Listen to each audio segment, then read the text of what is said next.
कौनसी भय बा डर पई यदि आत्मविश्वासर हानि हुए तेबे से डर बा भयर अंत हेबा निहाती ही आवश्यक होइथाए। नमस्कार बंधुगण आपण माननकु आमर ए चैनल को बहुत बहुत स्वागत। बंधुगण आपण माने थंबनेल रु जानि सारिबेनी कि आजिर भिडियोटी कौन पाई खास आउ विशेष रही। विशेष करी मकर राशि व्यक्ति विशेषंक पाई आजिर भिडियोटी रही अत्यंत खास।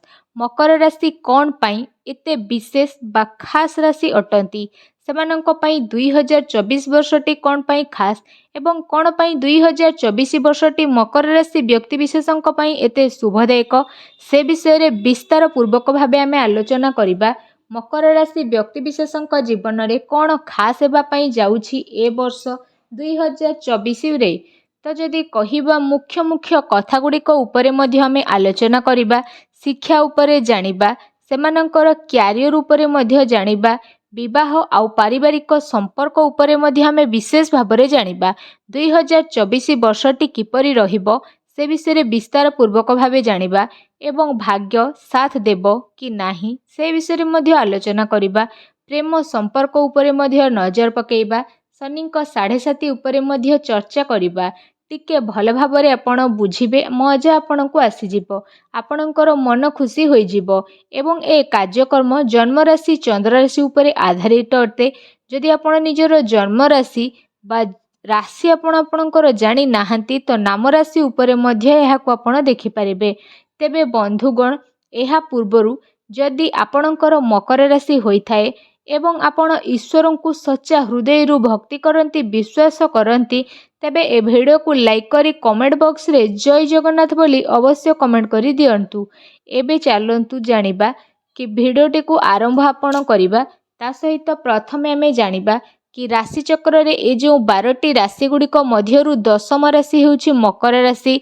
तो मकर राशि रो चिन्ह हेउछि कैप्रिकॉर्न बा ताहा हेउछि अर्थ। विशेष भाबरे जदि कहिबा मकर राशि रो स्वामी हेउछंती शनिदेव। 12 गोटी राशि रो निज निजर स्वामी ग्रह रहिछंती। मेष राशि रो स्वामी ग्रह हेउछंती मंगल, वृष राशि रो स्वामी ग्रह हेउछंती शुक्र, मिथुन राशि रो हेउछंती बुध, कर्कट राशि रो चंद्रमा, सिंह राशि रो हेउछंती सूर्य, कन्या राशि रो बुध, तुला राशि रो हेउछंती शुक्र, बिछा राशि रो स्वामी हेउछंती मंगल, धनु राशि रो गुरु, ता सहित मकर राशि रो हेउछंती शनिदेव, कुंभ राशि रो भी शनिदेव एवं मीन राशि रो हेउछंती स्वामी ग्रह देवगुरु बृहस्पति। तेबे बंधुगण शनिदेवंकर मध्यरे किछि विशेषता रहिछि। जेमिति के शनिदेवंकु न्यायर देवता बोली कुहा जाइथाए, कर्म फलदाता बोली मध्य कुहा जाय जे कर्म फलदातार पद शनि को दिया जाइछि। मकर राशि लोक आरंभरू ही परिश्रम करती कारण शनिदेव कर्म फलदाता। शनिदेव मध्य आलस्य देइथांती, आलस्य पई आपण आपनक काम को टाली दियंती। 2024 वर्ष उपरे चर्चा करिबा तो बंधुगण शनि 7.5 मार्च 2025 पर्यंत आपणक उपरे रहिबो एवं आपणकर 2024 वर्षटी आपणक पई अंतिम चरण रहिबो। सेथि पई किछि खास रहिछि आपणक पई। ए वर्षटी विशेष भाबरे शनिदेव आपणकर मकर राशि रे द्वितीय घरे रहिबे, गुरु चतुर्थ घरे रहिबे एवं राहु द्वितीय घरे आपणकर विराजित रहिबे, केतु आपणकर नवम घरे विराजित रहिबे। सर्वप्रथमे आपणकर शिक्षा उपरे आलोचना करिबा तो विद्यार्थी मानक पाठ पढ़ारे 2024 रे लाभ देखिबाकू मिलिबो। तो आपणकर पंचम भाग हेउछि पाठ पढ़ार। तो पंचम घरर स्वामी हेउछंती शुक्रदेव गुरुदेव एवं पंचम घर को चलन करिबे मे मासरे। तो गुरु पंचम को चलन करा पले भाग्य स्थान को बा लाभ स्थान रु प्रथम थर करी दृष्टि प्रदान करिबे। मे 2024 ठारू विद्यार्थी मानक पई समय भल समय होइके आसुछि। जो विद्यार्थी माने गवर्नमेंट सेक्टर रे जिबा पई चाहुछंती बा नूतन जगह रे एडमिशन आपण चाहुछंती तो मे 2024 ठारू स्थिति अत्यंत ही भल आपणक पई रहिबो। बा जो माने चाकरी करिबा पई चाहुछंती तो सेमानक पई ए समयटी बहुत ही भल रहिछि। एहा सहित जदि कहिबा किछि कारण अशुभ ग्रहक दृष्टि पीड़ित मध्य होइजिबो, जहाँकि पंचम भाग ବା ରାହୁଦେବଙ୍କର ବିଶେଷ ଭାବରେ ଦୃଷ୍ଟି ଆଉ ଶନିଙ୍କର ଦୃଷ୍ଟି ପଞ୍ଚମରେ ରହିଛି। ତ ଜାନୁଆରୀ ଆଉ ଫେବୃଆରୀ ମାସ ପାଠପଢ଼ାକୁ ନେଇ ସ୍ଥିତି ଆପଣଙ୍କର ଭଲ ରହିବ। ମାର୍ଚ୍ଚ ମାସ ଟିକେ ପାଠପଢ଼ାରେ ଟପ୍ ରହିବ, କଷ୍ଟକର ସ୍ଥିତି ରହିବ। ଏପ୍ରିଲ ଠାରୁ ସେପ୍ଟେମ୍ବର ପର୍ଯ୍ୟନ୍ତ ପାଠପଢ଼ା ବହୁତ ହି ଭଲ ରହିଛି। ମକର ରାଶିର ବିଶେଷ ଭାବରେ ବିଦ୍ୟାର୍ଥୀମାନଙ୍କ ପାଇଁ ଏ ବର୍ଷଟି ସୁବର୍ଣ୍ଣ ସୁଯୋଗ ଆଣିକରି ଦେବ। ଯେଉଁମାନେ ଉଚ୍ଚଶିକ୍ଷା ଲାଭ କରିବା ପାଇଁ ଚାହୁଁଛନ୍ତି ତ ସେମାନଙ୍କ ପାଇଁ ଏ ବର୍ଷଟି ଉତ୍ତମ ରହିବ। କର୍ମ ପ୍ରାପ୍ତି ପାଇଁ ଏ ବର୍ଷଟି ମଧ୍ୟ ଆପଣଙ୍କ ପାଇଁ ଅନୁକୂଳ ରହିବ। ତେବେ ଆସନ୍ତୁ ଜାଣିବା ମକର ରାଶିର ପ୍ରେମ ସମ୍ପର୍କ ମଧ୍ୟରେ। ଯଦି କଥା ହେବା ଏ ବର୍ଷ କ'ଣ ଖାସ୍ ରହିଛି, ତ ବନ୍ଧୁଗଣ ଏଠାରେ ପ୍ରେମ ସମ୍ପର୍କ 60ରୁ ଅଧିକ ଠିକ୍ ରହିବ। ଗୁରୁ ଆପଣଙ୍କ ଦ୍ୱାଦଶ ଘରେ ରହିବେ। ତ ଗୁରୁଙ୍କୁ ମକର ରାଶିରେ ଅକାରକ ଗ୍ରହ ବୋଲି ଧରାଯାଇଥାଏ। ଗୁରୁ ପଞ୍ଚମ ଭାଗକୁ ଚଳନ କଲା ପରେ ବିଶେଷ ଭାବରେ ଆପଣଙ୍କର ପାର୍ଟନରଙ୍କର ଏବଂ ଲାଇଫ୍ ପାର୍ଟନରଙ୍କର ଦେଖେଇ ହେବା ଜ୍ଞାନ, ନିଜ କଥା କହିବାର ସ୍ଥିତି ଦେଖିବା ପାଇଁ ମିଳିବ। ଖାସ୍ କରି ଏପ୍ରିଲରୁ ଅକ୍ଟୋବର ପର୍ଯ୍ୟନ୍ତ ନିଜ ଜିଦ୍ରେ ସିଏ ରହିବେ। ଆପଣଙ୍କର ପାର୍ଟନର ନିଜର ମନମାନି ମଧ୍ୟ ଚଳାଇବେ। ସେ ଭାବିବେ ଆପଣଙ୍କ ଉପରେ ସେ ରାଜୁତି କରୁଛନ୍ତି। ଏହିଭଳି କିଛି ତାଙ୍କର ବ୍ୟବହାର ରହିବ ଆପଣଙ୍କ ପ୍ରତି, ଯାହା ଆପଣଙ୍କୁ ଭଲ ମଧ୍ୟ ଲାଗି ନପାରେ। ଏବଂ ଏପଳି ମଧ୍ୟ ଏଥିପ୍ରତି କଥାର ଧ୍ୟାନ ଦିଅନ୍ତୁ କି ମୋଟାମୋଟି ଦେଖିବାକୁ ଗଲେ 60ରୁ 70% ଲଭ୍ ଲାଇଫ୍ ଭଲ ରହିବ। ଆପଣଙ୍କ ଉପରେ ଶନି 7.5 2024ରେ ଅନ୍ତିମ ଚରଣରେ ରହିବ। ଶନି 7.5 ମାର୍ଚ୍ଚ 2025ରେ ସମାପ୍ତି ହେବ। ଶନି 7.5 ଯେବେ ଶେଷ ହେବା ପାଇଁ ଯାଉଥାଏ ତ କିଛି ପରିବର୍ତ୍ତନ ଆସିବ ଆପଣଙ୍କ ଜୀବନରେ। ଆପଣଙ୍କର personal life, family life, career life ଏସବୁରେ ବିଶେଷ ଭାବରେ ଆପଣଙ୍କର ରିଲେସନସିପ୍ରେ ବହୁତ କିଛି ପରିବର୍ତ୍ତନ ଆସିବ ଶନିଙ୍କ 7.5ର। ତା ସହିତ ଏ ପରିବର୍ତ୍ତନ ପଜିଟିଭ ମଧ୍ୟ ରହିବ। 7.5 ଆଟଲିଷ୍ଟ ଯଦି ଆମେ କହିବା ବିଶେଷ ଭାବରେ 4.5 ବର୍ଷ କିମ୍ବା 5 ବର୍ଷ ସମସ୍ୟା ରହିଥାଏ। ଯଦି କହିବା ଅଧିକରୁ ଅଧିକ 5.5 ବର୍ଷର ସମସ୍ୟା ରହିଥାଏ। ଯଦି ଆପଣଙ୍କର ଜାତକରେ ଶନି ନିଚରେ ରହିଥିବେ ତେବେ ବହୁତ ଅଧିକ ସମସ୍ୟା କରିବେ। ନଚେତ୍ 7.5 କିଛି ଲୋକଙ୍କୁ ଭଲ ଫଳ ମଧ୍ୟ ପ୍ରଦାନ କରେ।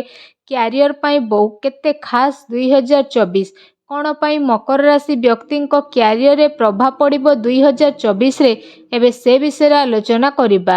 ତେବେ ବନ୍ଧୁଗଣ, ରାହୁଦେବ ଆପଣଙ୍କ ରାଶିରେ ତୃତୀୟ ଘରେ ପୁରା ବର୍ଷ ସାରା ରହିବେ 2024ରେ। ଏହା ବହୁତ ହି ଭଲ ଆପଣଙ୍କ ପାଇଁ ରହିବ, କାରଣ ତୃତୀୟ ଘରେ ରାହୁଦେବ ବହୁତ ଭଲ ବୋଲି ଧରାଯାଏ। ତୃତୀୟ ଘରେ ରାହୁ କେଉଁଠି ନା କେଉଁଠି କ୍ୟାରିୟରରେ ସକ୍ସେସ୍ ନେଇକି ଆସିବେ। ଯଦି ଆପଣ ଚିନ୍ତା କରୁଛନ୍ତି ତ କ୍ୟାରିୟରରେ ଚେଞ୍ଜ, ତା ସହିତ କ୍ୟାରିୟରରେ କିଛି ନୂଆ ଆର୍ ପାର୍ ବା ସର୍ଭିସ୍ କିଛି କରିବା ପାଇଁ ବା ନୂଆ କାର୍ଯ୍ୟ କରିବା ପାଇଁ ରାହୁ ଆପଣଙ୍କୁ ସପୋର୍ଟ ପ୍ରଦାନ କରିବେ। କିଛି ନୂଆ ପ୍ରୋଜେକ୍ଟ, ନୂଆ ଲୋକ, ତା ସହିତ କିଛି ନୂଆ ଜିନିଷ ମଧ୍ୟ ଆପଣ ଆଡ଼୍ କରିପାରନ୍ତି। ନୂଆ ଅଫିସ୍ 2024ରେ ଆପଣଙ୍କ ପାଇଁ ଆଶୀର୍ବାଦ ପୂର୍ଣ୍ଣ ରହିବ, କାରଣ ରାହୁଦେବ ଆପଣଙ୍କର ତୃତୀୟରେ ରହିଛନ୍ତି। ଏବଂ ବନ୍ଧୁଗଣ, ତୃତୀୟ ଘରଟି ହେଉଛି ପରାକ୍ରମର। ଆପଣ ତାହା କରିକି ଦେଖେଇବେ ଏ ସମୟରେ ଯାହା କେବେ ଲୋକ ଆପଣଙ୍କଠୁ ଆଶା କରିନଥିଲେ। ଶନିଦେବ ଦ୍ୱିତୀୟ ଘରେ, ଗୁରୁ ଚତୁର୍ଥ ଘରେ, ମେରେ ପଞ୍ଚମ ଘରକୁ ଆପଣଙ୍କର ଚଳନ କରିବେ। ତେବେ ଗୁରୁ ମେରେ ଭାଗ୍ୟ ଉପରେ ଆପଣଙ୍କର ଦୃଷ୍ଟି ଦେବେ। ଗୁରୁଙ୍କ ଦୃଷ୍ଟିକୁ ବହୁତ ଭଲ ବୋଲି ମନାଯାଏ। ଗୁରୁଙ୍କ ଦୃଷ୍ଟି ଆପଣଙ୍କ ନବମ ଘରକୁ ଆଉ ଏକାଦଶ ଘରକୁ ପଡ଼ିବ, ଯାହାଦ୍ୱାରା ଭାଗ୍ୟ ସାଥ ଦେବା ସହିତ ଆପଣଙ୍କୁ ଲାଭ ପ୍ରାପ୍ତି ହେବ। ଆପଣଙ୍କର ଇଚ୍ଛା ଏବଂ ସବୁ କିଛି ପୂରଣ ମଧ୍ୟ ବିଶେଷ ଭାବରେ ହୋଇଯିବ। ଏ ମାସରେ ଫାଇନାନ୍ସିଆଲ ପ୍ରପର୍ଟି ଆପଣଙ୍କୁ ମିଳିବ ବିଶେଷ ଭାବରେ। ତା ସହିତ ଆପଣଙ୍କର ବ୍ୟାଙ୍କ ବାଲାନ୍ସର ମଧ୍ୟ ବୃଦ୍ଧି ପାଇବ। ଏହା ସହିତ ଇନଭେଷ୍ଟମେଣ୍ଟ କରିବେ ତ ପ୍ରଫିଟ୍ ମିଳିବ। ବ୍ୟାପାର ବିଷୟରେ ଯଦି କହିବା ତ ଯେଉଁମାନେ ବାଣିଜ୍ୟ କରୁଛନ୍ତି ତ ସେମାନଙ୍କ ପାଇଁ ସ୍ଥିତି ଭଲ ରହିବ। ପ୍ରତିଟି ସ୍ଥିତି ଭଲ ରହିବ। ଜବ୍ ମଧ୍ୟ ଆପଣଙ୍କ ପାଇଁ ବହୁତ ହି ଭଲ ରହିବ। ରାହୁ ତୃତୀୟରେ ଥିବାରୁ ଟ୍ରାନ୍ସପୋର୍ଟ ରିଲେଟେଡ୍ ବା ଯଦି ଆମେ କହିବା ବିଶେଷ ଭାବରେ ଫାଇଲ୍ ବା ଡକ୍ୟୁମେଣ୍ଟ ଆପଣଙ୍କ ପାଖରେ ରହିଛି ତ ଖୁବ୍ ଶୀଘ୍ର ଏମିତି କିଛି କାର୍ଯ୍ୟ ରହିଛି ଯେଉଁଥିରେ ଆପଣ ସଫଳତା କରିବେ।